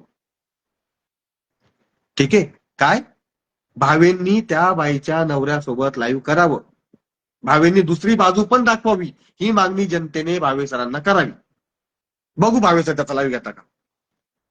भावे सर जर खरेच निर्भय असतील, खरंच सच्चा माणूस असेल, तर भावे सर त्या व्यक्तीसोबत, जे दिघीची प्रकरण होतं, ज्याच्या विरोधात भावे होते, त्या व्यक्तीसोबत भावेंनी लाईव्ह घ्यावं. करा मागणी, बघा भावे लाईव्ह घेतात का, आणि जोपर्यंत लाईव्ह घेत नाही तोपर्यंत कमेंट करत राहा, 100% सांगतो ब्लॉक होणार तुम्ही. ठीक आहे, बाकी पुण्याच्या बकरीची मॅम्या पण आपण लवकरच बंद करू, काही टेन्शन नाहीये, सगळ्या गोष्टी प्रॉपरली होती. आपलं जे काम आहे ते आयुर्वेदिक मार्गाने चालतं, लेट पण थेट, आणि सगळ्या गोष्टींची मी तुम्हाला माहिती देत असतो की आपण जे प्रकरण हातात घेतलं त्याचं काय झालं काय नाही. आणि असं कधीही करत नाही की बाबा एक प्रकरण जोपर्यंत आपण घेतलंय आणि ते काय म्हणतात ना अर्धवट सोडून दिलं, नाही. दुगावचं पण प्रकरण चांगलं चालू आहे आपलं, ते बी लवकरात लवकर आपण तिथे जाऊ. त्याच्यानंतर लवकरच मला लातूर दौरा आहे, लातूर दौऱ्यापासून आपण एक नवीन विचारांची मुहूर्तमेढ रोवतोय. ठीक आहे, हे बघा भावेने ब्लॉक केलंय त्या बांधवाला, तर दादा तुमच्याबद्दल थोडीशी माहिती कमेंटमध्ये देऊन टाका, तुमचा नंबर देऊन टाका, ज्यांना कोणाला विश्वास माझा नसेल, ज्यांना त्रास झालेला आहे ना, ते आपले गजानन भोसले दादा आहेत. ठीक आहे, तर गजानन दादांनी त्यांनी कमेंट करावी, त्यांचा नंबर द्यावा आणि ते बघू. ठीक आहे, बाकी ते देशपांडे असतील, कोण असतील इतर लोक, मला तुमच्याशी काही घेणं देणं नाही. मी आधीच सांगतो, तुमचा आणि भावेंचा काय वाद असेल तो तुमच्या पुरता तिकडे ठेवा, मला मध्ये ओढायची गरज नाही, आधीच सांगतो. माझा जनतेचा आणि माझा संबंध येतो, तुमच्या पक्षाच्या इंटरनल गोष्टींमध्ये मला पडायची गरज नाही. तुमचे भांडण तुम्हाला मुबारक, इथं जनतेचा विषय, तिथं मला उभं राहणं गरजेचं आहे, मला जनतेपुढे काही गोष्टी दाखवणं आहे, मी त्या दाखवत आहे. ठीक आहे, तर हे गजानन भोसलेंनी पण खाली कमेंटमध्ये नंबर दिलेला आहे, जर एकदा बोला, तुम्हाला माझा फोटो वाटत असेल, त्यांच्याकडे पुरावे आहेत, अजून पुरावे घ्या. धन्यवाद, जय जिजाऊ जय शिवराय. जय श्रीराम. घेतलं.